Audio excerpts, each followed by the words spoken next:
ക്യാൻസറിനെതിരെ പൊരുതാനായി Calicut city service സഹകരണ ബാങ്കും MVR cancer സെന്ററും സംയുക്തമായി അവതരിപ്പിക്കുന്ന ക്യാൻസർ ചികിത്സാ സഹായ പദ്ധതിയാണ് മാസ് കെയർ. വാർത്തകൾ തുടരുന്നു.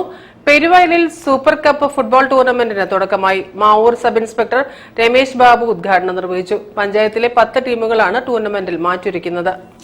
യുവത്വത്തിന്റെ ആവേശവും കാൽപന്തുകളിയുടെ മാസ്മരികതയും ഒത്തുചേർന്ന പെരുവയൽ സൂപ്പർ കപ്പ് ഫുട്ബോൾ ടൂർണമെന്റിന്റെ 2ാം പതിപ്പിന് വർണ്ണാഭമായ തുടക്കം. PK ഗ്രൂപ്പിന്റെ നേതൃത്വത്തിൽ സംഘടിപ്പിക്കുന്ന ടൂർണമെന്റിൽ പെരുവയൽ ഗ്രാമപഞ്ചായത്തിലെ 10 പ്രമുഖ ടീമുകൾ മാറ്റുരയ്ക്കും.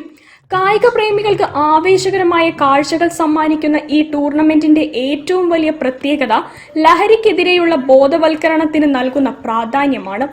യുവതലമുറയെ ലഹരിയുടെ കരാളഹസ്തങ്ങളിൽ നിന്ന് രക്ഷിക്കുക എന്ന ലക്ഷ്യത്തോടെയാണ് PK ഗ്രൂപ്പ് ഇത്തരമൊരു ടൂർണമെന്റ് സംഘടിപ്പിക്കുന്നത്. Mavoor sub inspector Ramesh Babu tournament ഉദ്ഘാടനം ചെയ്തു.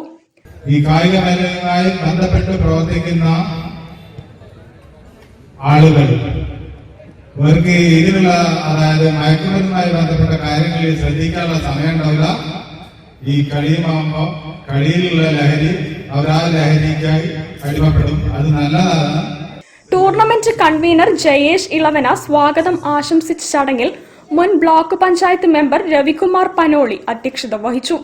പെരുവയൽ ഗ്രാമപഞ്ചായത്ത് 7ാം ward member Unais Areekkal, Shaju Punathil, PK group manager Nisar, Sudheer, PK Shaheed, Sudheesh Puthiyidath എന്നിവർ ആശംസകൾ അർപ്പിച്ച് സംസാരിച്ചു. സലീം കരിമ്പാല നന്ദി രേഖപ്പെടുത്തി. ചടങ്ങിൽ കായലം EC അബ്ദുൽ അസീസിന്റെ കരൾ മാറ്റിവെക്കൽ ശസ്ത്രക്രിയയ്ക്കും പെരുവയൽ പാലിയേറ്റീവ് കെയറിനും വേണ്ടിയുള്ള ഫണ്ടുകൾ കൈമാറി. News bureau, Kunnamangalam. ജില്ലാ ലീഗ് ഫുട്ബോൾ ചാമ്പ്യൻഷിപ്പിലെ പിന്തുണയുമായി കോഴിക്കോടിന്റെ സൂപ്പർ